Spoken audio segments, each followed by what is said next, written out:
like, anybody can call themselves a Christian. Like, right now, I can even call myself a Christian.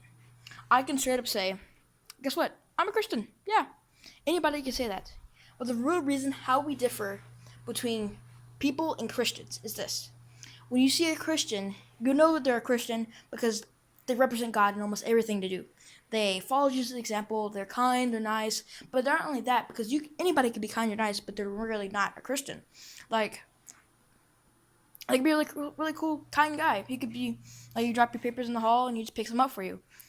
He may not be a Christian, but he could still be kind, which means we have to stand out in the crowd. Like I said earlier, we shouldn't compare ourselves to the world, but we should compare ourselves to Jesus' example. Jesus set the right example for us to follow, and that means we have to follow that. And by following that, we have to read our Bible daily. We have to not only compare ourselves to God, but we have to compare ourselves.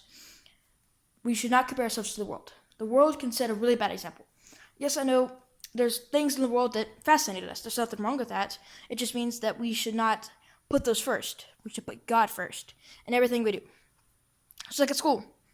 You may pass a test, and you may go, yeah, I passed the test. But some people, like, for example, when I passed the test, I thank the Lord. I praise the Lord because I prayed about that earlier, and he helped me pass the test. Just because you can call yourself a Christian doesn't fully mean you're a Christian. That means you have proved that you're a Christian by fully submitting yourself to the Lord and by standing out in the crowd.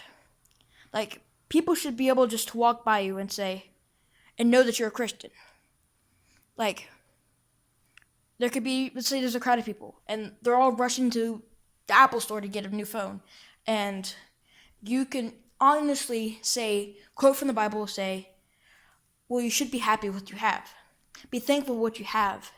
And don't be greedy. Because in the Bible, it specifically says, do not be greedy. And that would really prove that you're a Christian, because one of the main points to representing that you're a Christian is by representing God in everything you do. Not just praising him and saying, oh, thank the Lord. Because almost anybody can say that. But by each day, you represent God in everything you do. For example, I had a friend in school, and he had to write a poem for English. And what he did was this. He wrote his poem, but not focusing on what the world has to offer in this poem. He wrote about God. So it was God's shepherd, that we're the sheep, and God's the shepherd, and that he was lost, but now he's found. It was a really great poem. I wish I could share it with you, but I don't really have it. It's a guy named Javen. And I could tell specifically that he's a Christian because he represents God. He represents God in everything he does. Like,